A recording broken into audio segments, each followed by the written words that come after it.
I, Brendan Crowell, am a man, a person, an individual.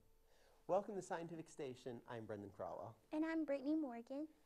At what point does a person become a person?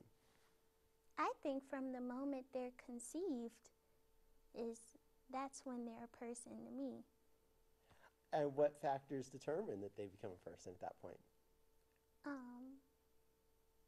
I feel like their potential to be like you and me and to grow, because from the moment they're conceived, they're growing and they have a heartbeat, so. Okay, I hate to put you on the spot with this, but okay, if conception is the moment a person becomes a person, so right after after conception, you can have the embryo, the single cell, that has both sets of chromosomes, and that embryo can split into two and become identical twins. Mm-hmm. So do we have one whole person then becoming two new whole people? Maybe. Oh, and I'm asking this because it's a paradox in some ways. It's a paradox. That is an interesting question. Possibly.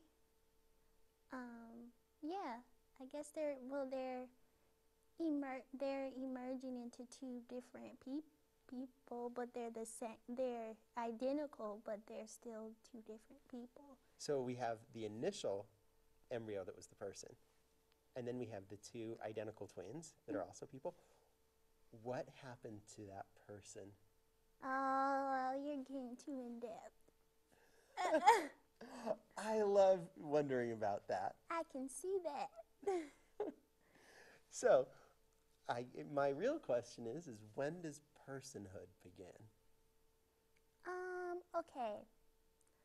The reason why I said the moment they're conceived, because you have to take care of when a woman is carrying a child, she has to make sure that she's treating her body right, because that is her baby's home. And she may not know at that moment, of course, that she's pregnant, but it's just the fact that you have to, in order for that that now conceived egg or whatever you have to treat it right in order for it to make it to the next trimester. So that's why I feel like you're growing into a person ever since you're conceived, because even when we're out of the womb, we're still growing and learning, and we're just responsible now for taking care of ourselves. So that's why I think. Well, hopefully more than just the mother, the entire society would be preparing to welcome this person into personhood. Right. At whatever point the person becomes the person. Yes. Which I think is fascinating. And I don't have an answer for that. Okay. Well, for more information and to let us know what you think about when personhood begins, visit scientificstation.com.